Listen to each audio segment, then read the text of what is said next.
நீ தேடிட்டு இருந்த செல்வியம்மாவை நான் கூட்டு வந்து பார்த்தீங்களா? உங்களால தேடி கண்டுபிடிக்க முடியல. செல்வியம்மாவை நான் கண்டுபிடிச்சு கூட்டு வருவேன்னு உங்களுக்கு ப்ராமிஸ் பண்ணால. நிச்சயமா செல்வியம்மா திரும்ப நம்ம வீட்டுக்கு வருவாங்க. உங்க 2 பேரையும் சேர்த்து வைக்க வேண்டியது என் பொறுப்பு. இது சத்தியம். நான் சொன்ன மாதிரி செஞ்சுட்ட பார்த்தீங்களா? செல்வி, என்ன டாடி, நான் எவ்வளோ கஷ்டப்பட்டு செல்வியம்மாவை வீட்டுக்கு கொண்டு வந்திருக்கேன். நீ எதுவுமே பேசாம அவங்களே பார்த்துக்கிட்டு இருக்கீங்க. ஏதாவது பேசுங்க டாடி. செல்வியம்மா நீங்களாவது பேசுங்க.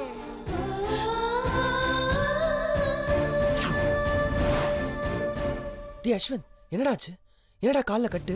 டாடி டாடி அதெல்லாம் ஒன்றும் இல்லை, சின்ன காயந்தான். ரோட்ல வரும்போது பைக்கார அடிச்சிட்டான். பைக்கார அடிச்சிட்டானா? ஆமாம் டாடி. செல்வியம்மா தான் மருந்து போட்டு கட்டு கட்டி விட்டாங்க. என்னை பத்திரமா பார்த்துக்கிட்டாங்க தெரியுமா? செல்வியம்மா எனக்கு முட்டை தோசைலாம் போட்டு ஊட்டி விட்டாங்க. இப்போ எவ்வளோ ஹாப்பியாக இருக்கு தெரியுமா? என்ன வந்ததுலேருந்து லுக்கிலேயே பார்த்துக்கிட்டு இருக்கீங்க, பேச மாட்டீங்களா? ஓ, நான் இருக்கிறதுனால நீங்கள் 2 பேரும் பேசாமல் இருக்கீங்களா?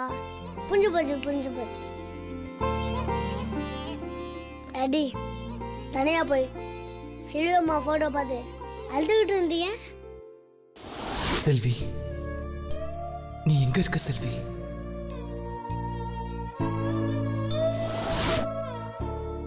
ரோடா செல்வியம்மாவை தேடிட்டு இருந்தீங்க. அக்கா, இவங்கள எங்கேயாவது பார்த்துருக்கீங்களா? இல்ல, பார்த்தது இல்லப்பா. இந்த ஃபோட்டோவில் இருக்கவங்கள பார்த்துருக்கீங்களா? பார்க்கல. அவங்களுக்காக கோவிலையே தங்கிட்டு இருந்தீங்க. மம்மி, டாடி அவங்க பக்கத்தில் இல்லாதப்போ தேடி தேடி அலைஞ்சிக்கிட்டு இருந்தீங்க. ஆனால் இப்போ பக்கத்திலே இருக்காங்க, பேச்சு வரலையா? செல்வியம்மா நான் ஸ்கூலில் ஒழிஞ்சிருந்து என்னை பார்த்துக்கிட்டே இருந்தீங்க. அப்புறம் சாமியார் மடத்தில் தம்பி எப்போ டேடியை பார்க்க கூப்பிட்டாலும் வரவே மாட்டேன்னீங்க. எங்கெங்கேயோ ஒழிஞ்சிக்கிட்டு இருந்தீங்க. இனிமே இந்த கண்ணாமூச்சி ஆட்டோலாம் தேவையே இல்லை. நீங்கள் இனிமே எங்கள் பக்கத்துலேயே இருக்கலாம், இந்த வீட்டிலே தங்கலாம், டேடி கூட எப்போ வேணாலும் பேசலாம். சரி சரி, நான் போய் தூங்குறேன். இத்தனை நாள் நீங்கள் என்னென்ன பேசலையோ எல்லாத்துக்கும் சேர்த்து இன்னைக்கு பேசுங்க. பேசி எல்லா பிரச்சனைக்கும் ஒரு முடிவு எடுங்க. நான் தூங்க போகிறேன். நான் காலையில் வந்து பார்க்க முடியும். வீட்டில் எந்த பிரச்சனையும் இருக்கக்கூடாது. சரியா? Good night.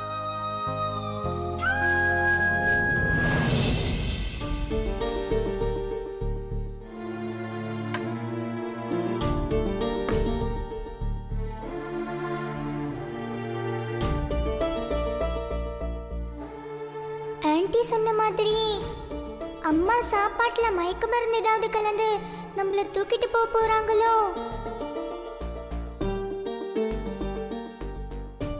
ஏண்டி சாப்பிடாம எந்திரிச்சு வந்துட்ட? வா, வந்து சாப்பிடு வா. இல்லம்மா, எனக்கு பசிக்கல. குண்ட. ஹலோ, எதுக்கு வீணா எனக்கு ஃபோன் பண்ணிட்டே இருக்கீங்க? நான் தான் அப்பவே சொல்லிட்டேன்ல.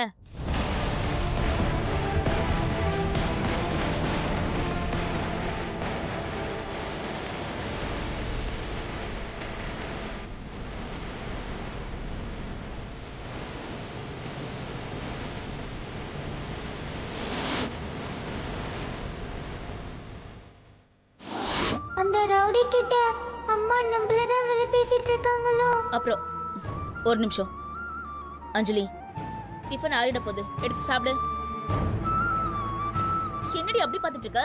வந்து சாப்பிடு. இல்லம்மா, எனக்கு எதுவும் வேண்டாம்மா. சரி சரி, நான் அப்புறம் பேசுறேன் உன்கிட்ட. அஞ்சலி, பசிக்கலன்ற வேணான்ற, என்னாச்சு உனக்கு? இந்த பாலையாச்சும் குடி. அம்மா, இந்த பால்ல ஏதாவது கலந்திருப்பாங்களோ? இல்லம்மா, எனக்கு எதுவும் வேண்டாம்மா.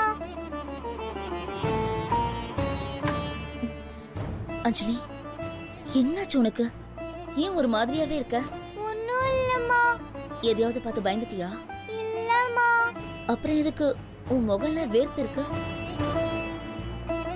என்னாச்சுடா? ஒன்னும் இல்லம்மா. இங்க பாரு அஞ்சலி, உன்னை பத்தி அம்மாவுக்கு நல்லாவே தெரியும். என்னமோ நடந்திருக்கு. நீ எதையாவது பார்த்து பயந்துட்டியா? பாப்பாவுக்கு என்னாச்சு? அம்மா கிட்ட சொல்லுங்க. நான் சொன்னா நீங்க என்ன திட்ட மாட்டீங்கல்ல? நீ என்ன தப்பு செஞ்சிருக்க போற? நான் ஏன்டா உன்னை திட்ட போறேன்? எதுவா இருந்தாலும் தைரியமா அம்மா கிட்ட சொல்லு. என்ன நீங்க கடத்திட்டு போய் ரவுடி கிட்ட விற்க போறீங்களாமா? என்ன சொல்ற அஞ்சலி? ஏன் அஞ்சலி இப்படி எல்லாம் பேசுற? நீங்க அந்த ரவுடி கிட்ட விலை பேசினத ஆன்ட்டி ஜன்னல் வழியா காட்டினாங்க. நானும் பார்த்தேன். குழந்தை என்ன ரொம்ப நம்புறா. நான் எங்க கூப்பிட்டாலும் வருவா. அஞ்சலியோட விலை 1 கோடி. நீங்க அவங்க கிட்ட என்னென்ன பேசுனீங்கன்னு ஆன்ட்டி அப்படியே என் பக்கத்துல நின்னுக்கிட்டு சொல்லிட்டு இருந்தாங்க. நான் எவ்வளோ பயந்துட்டேன் தெரியுமா? ஏமா நீங்க என்ன விக்கிறீங்க? நான் என்னமா தப்பு பண்ணேன்? அஞ்சலி, என்ன அஞ்சலி பேசுற நீ? ஆன்ட்டி பத்தி நான் உன்கிட்ட ஏற்கனவே சொல்லிருக்கேன்ல. அவ என்ன பத்தி தப்பு தப்பா சொல்லுவா. அத பத்தி நீ நம்ப கூடாதுன்னு நான் ஏற்கனவே உன்கிட்ட சொல்லிருக்கேன்ல. இவ்ளோ விஷயத்த உன் மனசுக்குள்ள வச்சுக்கிட்டா நீ என்கிட்ட பேசுறதுக்கு பயந்த? பின்ன நீங்க கெட்டவங்கன்னு சொன்னா எனக்கு பயம் வராதாமா? சரி அஞ்சலி, நான் கெட்டவன்னு உன் ஆன்ட்டி உன்கிட்ட ஆணித்தனமா சொல்லியிருக்கா. அத நீ நம்பிட்ட, அவ்வளவுதானே? நீ குழந்தடா. அவ சொல்றதெல்லாம் நீ நம்புறதுல எந்த தப்பும் இல்ல. நீ உன் நாகராஜனை கூப்பிடு. நான் கெட்டவளா இருந்தா அவன் இங்கே வந்து என்ன கொத்தட்டும். நான் இங்கே உன் கண் முன்னாடி சாகுறேன். நான் கூப்பிட மாட்டேம்மா. வேணாம்மா. இப்ப நீ நாகராஜனை கூப்பிட போறியா இல்லையா?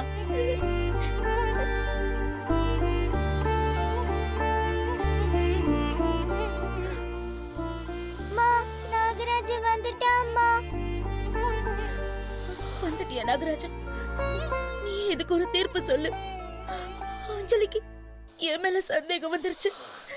நான் கெட்டவளா இருந்தா இப்பவே என்ன கொத்து நாகராஜா, கொத்து. நாகராஜா, அம்மா எதுவும் பண்ணாத நாகராஜா, நீ போ. ஏன் அஞ்சலி பயப்படுற? நான் கெட்டவளா இருந்தா நாகராஜா என்ன கொத்த போறான். நான் கெட்டவனா? இப்பவே என்ன கொத்து நாகராஜா, கொத்து. பார்த்தல அஞ்சலி, என்ன போய் நம்ப மாட்டேன்னு சொன்னீங்க. இப்போ உன் நாகராஜனையாவது நம்புவியா? நான் கெட்டவளா இருந்திருந்தா உன் நாகராஜா இந்நேரம் என்ன கொத்தி இருப்பான்ல. நாகராஜா, அப்போ எங்க அம்மா கெட்டவங்க இல்லையா? எங்க அம்மா நல்லவங்க தானா? அப்ப ஆன்ட்டி சொன்னதெல்லாம் பொய்யா? அம்மா, என்ன மன்னிச்சிடுங்கம்மா. நான் ஆன்ட்டி பேச்ச கேட்டுட்டு உங்களை சந்தேகப்பட்டுட்டேம்மா. நான் தப்பு பண்ணிட்டேம்மா. என்ன மன்னிச்சிடுங்கம்மா. இப்ப வச்சு என்ன நீ புரிஞ்சுக்கிட்டியம்மா? தங்கம், உனக்காக மட்டும்தான் நான் இந்த வீட்டுல இருக்கேன். உனக்கு எந்த ஆபத்தும் வந்துடக்கூடாதுன்னு தான் நான் உன் கூடவே இருக்கேன். இனிமே என்னை பத்தி யார் தப்பா சொன்னாலும் நீ நம்ப கூடாது. அம்மா எப்பவுமே உனக்கு எந்த கெடுதலும் பண்ண மாட்டேன்டா. என்ன நம்புடா. அம்மா என்ன மன்னிச்சிடுங்கம்மா, என்ன மன்னிச்சிடுங்க. தெரியாம உங்களை பத்தி நான் தப்பா நினைச்சிட்டேன். என்ன மன்னிச்சிடுங்கம்மா.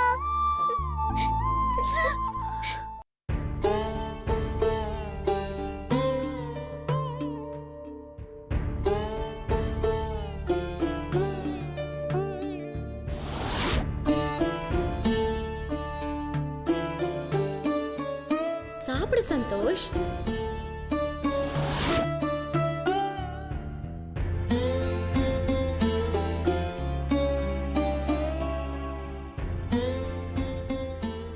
அஸ்வந்த் தூங்கிருப்பான்ல? தூங்கியிருப்பான்னு தான் நினைக்கிறேன். நீ சாப்பிட்டியா செல்வி? நான் சாப்பிட்டேன் சந்தோஷ், நீ சாப்பிடு. இல்ல, எனக்கு பசிக்கல. நீ இப்பெல்லாம் வர வர ஒழுங்கா சாப்பிட மாட்டேங்கிற, ஒழுங்கா தூங்க மாட்டேங்கிறேன்னு அஸ்வந்த் என்கிட்ட சொன்னான். எதுவுமே தெரியாத மாதிரி கேக்குற. நான் இப்போ இல்ல, 5 வருஷமா நான் ஒரு நாள் நிம்மதியா சாப்பிட்டதில்ல, தூங்குனதில்ல. தயவு செஞ்சு இப்போ வந்து சாப்பிடு சந்தோஷ். எதுவா இருந்தாலும் சாப்பிட்டதுக்கு அப்புறம் பேசிக்கலாம். சாப்பிடு சந்தோஷ், வா. என்ன சந்தோஷ் நின்னுட்டு இருக்க? வா வா சந்தோஷ்.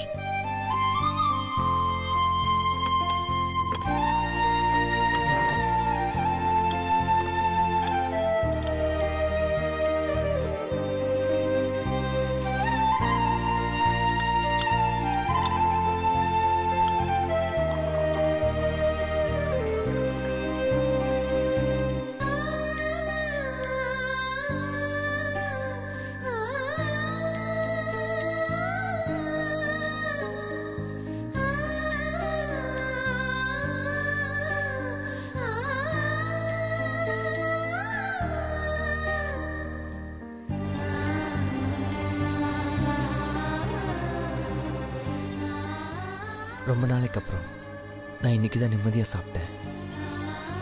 நான் இது வரைக்கும் ஆண்டவங்கிட்ட பணம் காசு கொடுன்னு வேண்டிக்கிட்டதில்லை. பிஸ்னஸில் பெரிய சக்ஸஸ் வேணும், கார் வேணும், பங்களா வேணும்னு நான் எதுவுமே கடவுள்கிட்ட கேட்டதில்லை. நான் கேட்டது எல்லாமே உன்னை மட்டும்தான். உன் கூட வாழ்ந்த அந்த வாழ்க்கையை மட்டும்தான். நான் உன்னை மட்டும்தான் விரும்பி கல்யாணம் பண்ணேன். நீ எதுக்கு செல்வி என்னை விட்டு போன? அது உனக்கே தெரியுமே சந்தோஷ், அதை ஏன் திரும்ப கேக்குற? அதெல்லாம் முடிஞ்சதுக்கு அப்புறம் நான் உன்னை தேடி கண்டுபிடிச்சனே, உன்னை வந்து பார்த்தனே. அப்ப கூட நீ என்னை விட்டு விலகி போன. நான் சந்தோஷமா இருப்பேன்னு நீ என்னை விட்டுட்டு போன. ஆனா நீ இல்லாம நான் அனாதையா மட்டும்தான் இருந்தேன். என் வாழ்க்கையில நீ இல்லாம சந்தோஷமாவும் இல்லை, நிம்மதியாவும் இல்லை. நீ இல்லாத என்னோட இத்தனை நாள் வாழ்க்கை ஒரு போலியான வாழ்க்கையா மட்டும்தான் இருந்துச்சு. எதுக்கு தியாகங்கிற பேர்ல உன்னையும் கஷ்டப்படுத்திட்டு என்னையும் கஷ்டப்படுத்திட்டு இருக்க? 5 வருஷம் அப்படி காத்துல பறந்து போயிடுச்சு செல்வி. இது வாழ்க்கை போனா வராது. தயவு செஞ்சு என்னோட வாழ்க்கையை திரும்ப கொடு. திரும்ப இந்த வீட்டுல என் கூட இரு செல்வி. சந்தோஷ், சத்தமா பேசாத சந்தோஷ். சத்தமா பேசாதனா என்ன அர்த்தம்? அதான் குழந்தைக்கு எல்லாம் தெரிஞ்சிச்சு. இனிமே நீ யாருக்காக தியாகம் பண்ற செல்வி? கொஞ்சம் யோசிச்சு பாரு. ஐயோ சந்தோஷ், இதுதான் எனக்கு நிர்ணயிக்கப்பட்ட வாழ்க்கை. இது எனக்கு பழகி போச்சு. ஆனா அஸ்வந்தும் மாயாவும் தான் உன் குடும்பங்கிறது ஏன் உனக்கு புரிய மாட்டேங்குது? என்னையே நினைச்சு நினைச்சு உன் வாழ்க்கையும் குழந்தை வாழ்க்கையும் பாழாக்கிக்கிட்டு இருக்க. அதனாலதான் மாயாவே கோச்சுக்கிட்டு வீட்டை விட்டு வெளியில போயிட்டா. அவ எவ்வளவு நொந்து போயிருந்தா இந்த வீட்டை விட்டு வெளியில போயிருப்பா. ஏன் சந்தோஷ் இப்படி எல்லாம் பண்ற? ஒரு அழகான குடும்பத்தோட தானே உன் வாழ்க்கையை வாழ சொல்றேன். என்னால உனக்கு எந்த பிரயோஜனமும் இல்ல சந்தோஷ். தயவு செஞ்சு உன் வாழ்க்கைய வாழ சந்தோஷ். மாயா தான் உன் மனைவி, அஸ்வந்த் தான் உன் குழந்தை. அதுதான் விதி. அது தயவு செஞ்சு ஏத்துக்கோ சந்தோஷ், ஏத்துக்கோ. அது விதி இல்ல செல்வி, மாயாவும் அவங்க அம்மாவும் செஞ்ச சதி. நீ செஞ்சது தியாகம் இல்ல, முட்டாள்தனம். சந்தோஷ், தயவு செஞ்சு பழைய மாதிரி பேசாத. மாயாவும் அவங்க அம்மாவும் இல்லாதப்போ நாங்க இருக்கிறதே பெரிய தப்பு. எது தப்பு செல்வி? நீதான் என்னோட பொண்டாட்டி. அதை இந்த 5 வருஷத்துல மறந்து போயிட்டியா? சந்தோஷ், நான் அதுக்காக இங்க வரல. குழந்தைக்கு அடிபட்டுருச்சு. வீட்ல யாரும் இல்ல. அவனை தனியா விட்டுட்டும் போக முடியாது. அவனை மாயாவோட அம்மா கிட்டயோ இல்ல உன்கிட்டயோ பத்திரமா ஒப்படைச்சிட்டு போலாம் தான் நான் இங்க வந்தேன். குழந்தை கேக்குற கேள்விக்கு என்னால பதில் சொல்ல முடியல சந்தோஷ். அதனாலதான் நான் இங்க இருந்தேன். அவனை பத்திரமா உன் கையில ஒப்படைச்சிட்டேன். என்ன மறந்துரு சந்தோஷ். நீ மாயாவோடவும் அஸ்வந்தோடவும் நிம்மதியா வாழு. நான் வரேன். செல்வி நில்லு. சந்தோஷ் சந்தோஷ் கையை விடு சந்தோஷ். யாராவது பார்க்க போறாங்க. ஏய், யார் கையோ பிடிச்சிருக்கிற மாதிரி சொல்ற? யார் வந்தா என்ன, யார் பார்த்தா எனக்கு என்ன? நீதான் என்னோட மனைவி.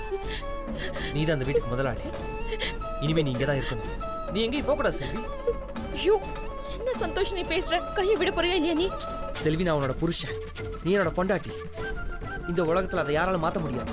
இனிமே நீ இந்த வீட்டை விட்டு போக கூடாது. சந்தோஷ், இந்த வீட்டோட மகாராணியே நீதான். எல்லாரும் சேர்ந்து உன்னோட வாழ்க்கையை பாழாக்கிட்டாங்க. இனிமே யார் என்ன சொல்லி உன்னை இந்த வீட்டை விட்டு அனுப்ப போறாங்கன்னு நான் பாக்குறேன்.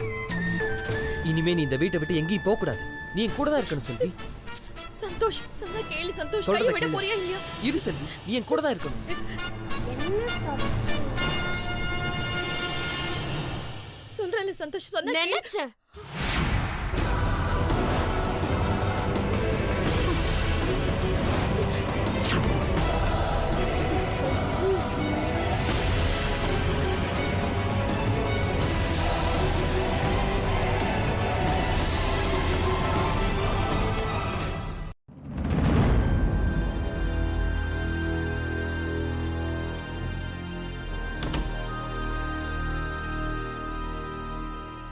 ஐயோ, மம்மி வந்துட்டாங்களா?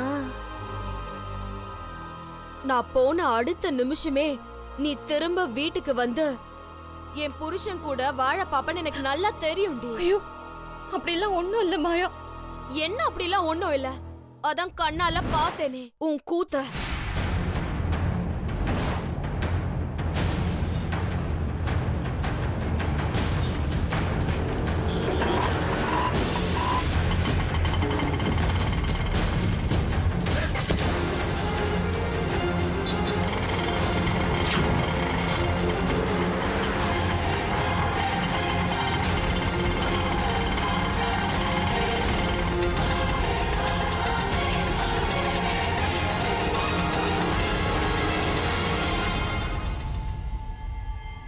நான் சந்தோஷ வீட்டை விட்டு பிரிஞ்ச விஷயம் தெரிஞ்சதும் உடனே வாழ வந்துட்டியா நீ?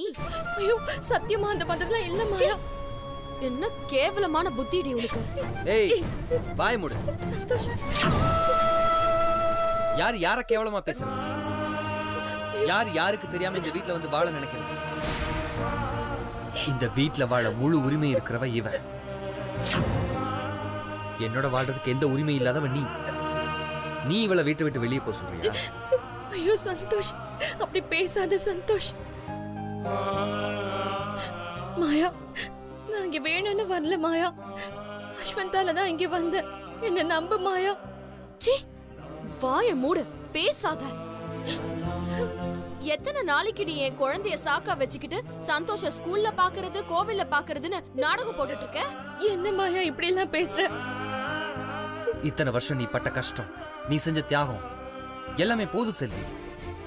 இனிமே தியாகம்னு சொல்லிட்டு என்னை விட்டு எங்கேயாவது போகணும்னு பார்த்த அப்புறம் நான் இந்த வீட்டுல இருக்கவங்க யாரையும் சும்மா விட மாட்டேன். யார விட மாட்ட சந்தோஷ்? யார விட மாட்ட? அவளை விட மாட்ட, ஆனா என்ன விட்டுருவல? சட்டப்படி நீ என்ன டிவோர்ஸ் பண்ணாதா நம்ம முழுசா பிரிஞ்சதா அர்த்தம். அது வரைக்கும் இந்த வீட்ல வாழறதுக்கு முழு உரிமையும் எனக்கு இருக்கு. ஏய், வாய மூடு. நீயே வீட்டை விட்டு போற, நீயே திரும்ப வர. என்ன பார்த்தா என்ன பைத்தியக்கார மாதிரி இருக்கா? நீ பைத்தியக்காரன் இல்ல சந்தோஷ், நான் தான் பைத்தியக்காரி. இவ இத்தனை நாளா தியாகம் செஞ்சுட்டு இருந்தா நினைச்சிட்டு இருந்த பாரு, நான் தான் பைத்தியக்காரி. நான் ஒரேடியா சந்தோஷ விட்டு போயிடுவேன் நினைச்சுதானே நீ இங்க வந்து குடும்பம் நடத்த ஆரம்பிச்ச? ஐயோ, அப்படிலாம் எதுவுமே இல்ல மாயா. அஸ்வந்த் கால்ல அடிபட்டுருச்சு. ஏய், வாய மூடு. இன்னொரு வாட்டி நீ பண்ற காரியத்துக்கெல்லாம் அஸ்வந்த சாக்கா சொல்லணும்னு நினைச்ச எனக்கு கெட்ட கோபம் வரும். ஐயோ, உனக்கு நான் எப்படி சொல்லி புரிய வைப்பேன்னு தெரியல மாயா. ஏய், என் புள்ளைய பகடக்காயா வச்சு இந்த வீட்டுக்குள்ள மறுபடியும் வந்து என்னையும் என் புள்ளையும் ஓரமா ஒதுக்கலான்னு பாக்குறியா? அதுக்கு நான் விட மாட்டேன். வாய மூடுறி. விட்டா பேசிட்ட போற. அஸ்வந்த் எதுக்கு தேவையில்லாம இப்ப இழுக்கிற? அவன் குழந்தை, அவனுக்கு என்ன தெரியும்? ஆமா அவன் குழந்தைதான், அவனுக்கு எதுவும் தெரியாதுதான், நான் ஒத்துக்கிறேன். ஆனா உனக்கு எது சரி எது தப்புன்னு தெரியும்ல. பொண்டாட்டி இல்லாத நேரத்துல இவள கூட்டிட்டு வந்து வீட்ல வச்சு என்ன பண்ணிட்டு இருக்க? இது உனக்கு அசிங்கமா இல்ல? ஐயோ, ஏய், யார பார்த்து என்ன கேள்வி கேக்குற? யார் நீ பொண்டாட்டி? என் பொண்டாட்டி இவளா இல்ல நீயா? நான் உனக்கு தாலி கட்ட மாதிரி ஏதோ கேள்வி மேல கேள்வி கேக்குறேன். ஐயோ போதும் சந்தோஷ், நிறுத்து. என்ன மன்னிச்சிரு மாயா, நான் தெரியாம வீட்டுக்குள்ள வந்துட்டேன், நான் போயிடுறேன். நில்லு செல்வி. வேணா சந்தோஷ், அவளை போக விடு. என்ன விடு சந்தோஷ், சொன்னா கிழக்காய விடு. ஏய், முடிவா சொல்றேன், செல்வி இனிமே இந்த வீட்டை விட்டு போக மாட்டா. அவ இனிமே இந்த வீட்டை விட்டு போனான்னா செல்வி உனக்கும் சேர்த்து தான் சொல்றேன். அப்புறம் நான் என்ன பண்ணுவேன்னு எனக்கே தெரியாது. ஏன் சந்தோஷ் இப்படி எல்லாம் பேசுற? நானும் சொல்றேன், நானும் இனிமே இந்த வீட்டை விட்டுட்டு போறதா இல்ல. இது ஏன் வீடு, ஏன் குடும்பம், ஏன் குழந்தை. என் குழந்தைய கண்டவ கையில எல்லாம் விட்டுட்டு போக மாட்டேன். அவனை பாத்துக்கிறதுக்காகவே நான் இங்கதான் இருப்பேன். உன்னால என்ன பண்ண முடியுமோ பண்ணிக்கோ.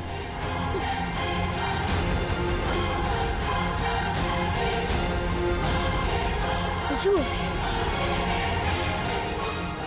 செல்வி, நான் இன்னைக்கு கோயில்ல வச்சு உன்னை இனிமே தேட மாட்டேன்னு சத்தியம் பண்ணேன். ஆனா அந்த சாமியே உன்னை திரும்ப கொண்டு வந்து என் கூட சேர்த்துருச்சு. மறுபடியும் உன்னை இழக்கிறதுக்கு நான் தயாரா இல்லை. நீ இங்க தான் இருக்கணும், என் கூடவே தான் இருக்கணும். இனிமே இந்த வீட்ல உன்னை யார் என்ன கேள்வி கேட்கறாங்கன்னு நான் பாக்குறேன். இனிமே நம்ம ஒன்னா சேர்ந்து வாழணும். அது யார் நினைச்சாலும் தடுக்க முடியாது. சந்தோஷ், உள்ள போ செல்வி. சந்தோஷ் சொன்னா கேளு சந்தோஷ். இனிமே இதான் உன் வீடு, நீ இங்க தான் இருக்கணும். சந்தோஷ், என்னை எதிர்த்து இனிமே நீ பேசவே கூடாது. உன் வாழ்க்கையை தவிர எனக்கு எதுவுமே முக்கியம் கிடையாது. உள்ள போ. சந்தோஷ், உள்ள போன்னு சொல்றேன்ல. உள்ள போ செல்வி, போ.